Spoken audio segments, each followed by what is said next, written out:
Okay, there we go. Welcome to Darius Finance, back again with another video. Although this is actually the first video. Okay, so today what I'm going to talk about is I'm going to talk about my experience buying my first NFT, which will just sort of essentially be anecdotal. And then afterwards, I might go much more in depth as to why this NFT was shit and why other ones were shit that I looked into, and we'll be using, literature from product launches and things. But but I'm just going to start off with what I learned from buying an NFT because when I started, I didn't really know what an NFT was. All I know was it was these things that you can see up here, which is like, look, this is 150 grand for one of these like Monkey Island things. Um, right now, I know that seems a ridiculous amount of money, but anything that makes that amount of money interests me, and art will always have money in it. So I went into this sort of like sort of skeptical, but like still up for it. And previously to this, I'd essentially just been investing money into cryptocurrencies themselves. So here you can see that this is something called the Cardano blockchain, which uses ADA as its cryptocurrency or token. And whilst it's quite volatile, you can't really day trade from this. Like you can see over sort of 7 days, we have a bit of a drop here, but it's too stable to sort of invest in terms of day trading, which is where you sell and you buy at different points during the day, hoping to make a profit. So I quite like the idea of getting into a Cardano NFT because Cardano has only recently had the ability to make NFTs. So if you can get in something at the start, it's normally a good thing to get into. So I went through all of these. I found this website. I went through this. I looked at all of these, and as someone who is like I don't know, I'm almost disabled by how powerful my dyslexia is. I really enjoyed that they spelt llama wrong. So I thought I'll go in on this super llama people. And so I did, and I found this, which is essentially their website. Looks perfectly fine. Right, so up here you can see the product, which is the llama, and to me, from an initial glance, and I still didn't really understand what I was looking at, I thought that this looks perfectly fine. Right, I looked at this, I didn't understand it. It's a roadmap, it looks professional, whatever. I then saw this, and I was like, 38 ADA, easy, I can afford that because 38 ADA um, is $80. At the time, it was a little bit more, but $80 just to learn something, I'm perfectly happy with that. So I then went and minted it, which is basically you press this button here, you mint one, you copy this address into your Cardano wallet, which is called Daedalus even, and you send them 38 ADA, and then you get something back. Okay, so far, all this is fairly basic, but this is what I got back. Okay, so this is my first ever NFT. Um, and the things to go through is I thought it looked all right.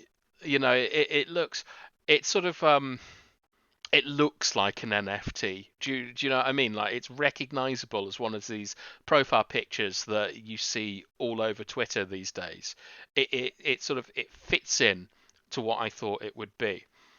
And we're going to go through this bit down here. But first of all, you can see that I sold it that day for 160 ADA. I seem to remember selling it for more than that, but whatever. And let's look how they're doing now. So this is the whole project. Here you can see that let's just say 500 people have it, or at least 500 wallets do. And there's just under 1,500 have been minted. And this is the key thing here. The floor price, $8. So that is the minimum amount that something is listed for.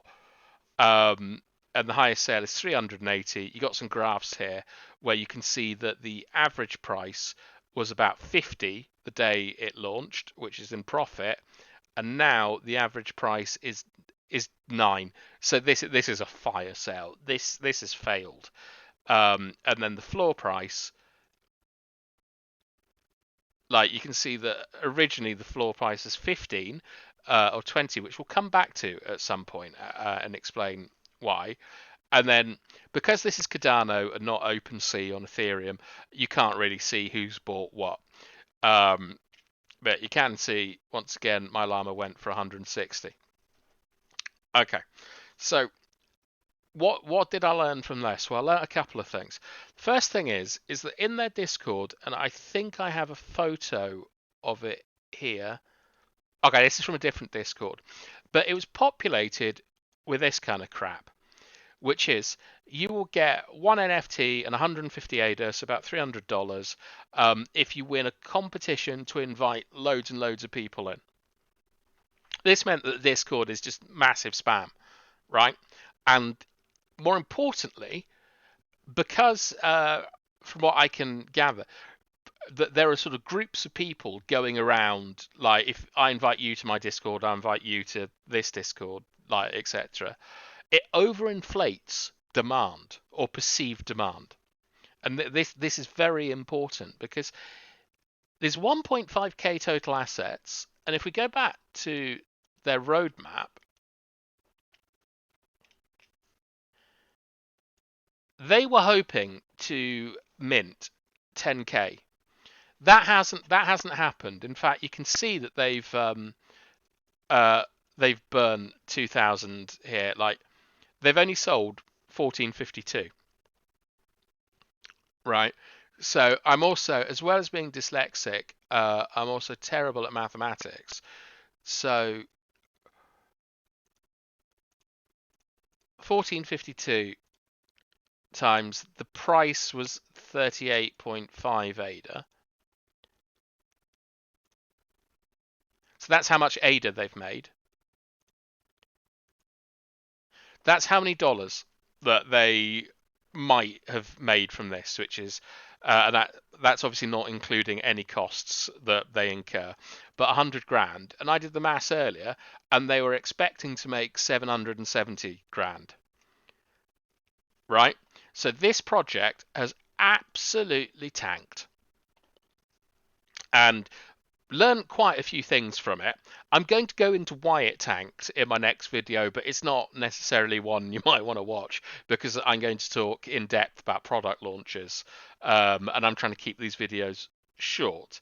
But what I discovered from this was that the people creating I've left something out, which is the rarity map. So you'll recognize the Bored Ape Yacht Club.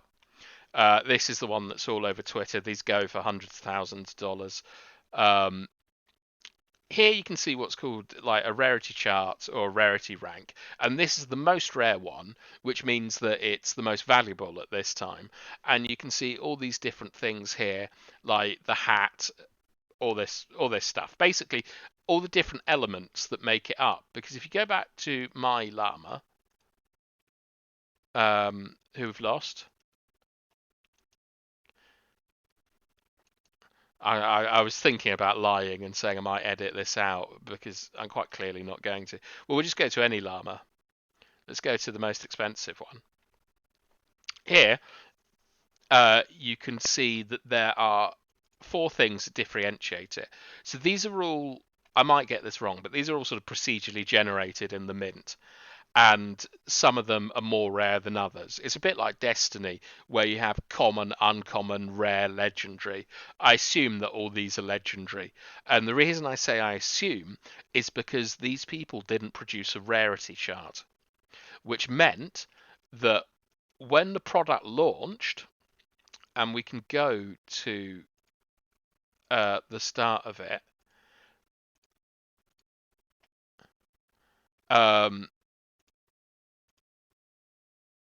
floor price history all time.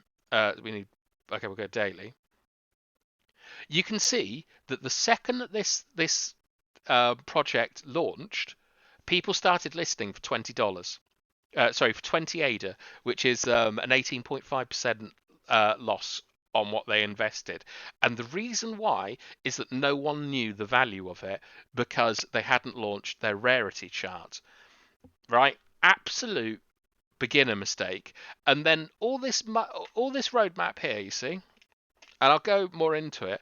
They basically expected at launch to, all right, let's say 500,000, 500,000 was what I think they were banking on to launch. They now don't have this, so all of the rest of this stuff here, they can't really produce because they don't have the capital investment to do it. Um, and so what the main takeaway from this is that I decided at this point that the next NFT I was going to look at, I needed people who obviously knew the technology and had a proven track record, because the best predictor of future performance is past performance. And I think I'm going to stop it there. I am massively dyslexic, but should that be develop with an E instead of an O? Look at it. Look at that. This perfect example. Look here. They spelled development right, and then here they spelled it wrong. And this is, this is their website, which is their first introduction. So these are all some things that I should have seen, but I'm going to go over using stuff from Harvard Business Review about why this failed in the next video. So if you're not interested in that, just go to the next one, which, by the way, is where we get on to Ethereum, deepfakes. It's going to be a classic. All right, thank you very much for watching.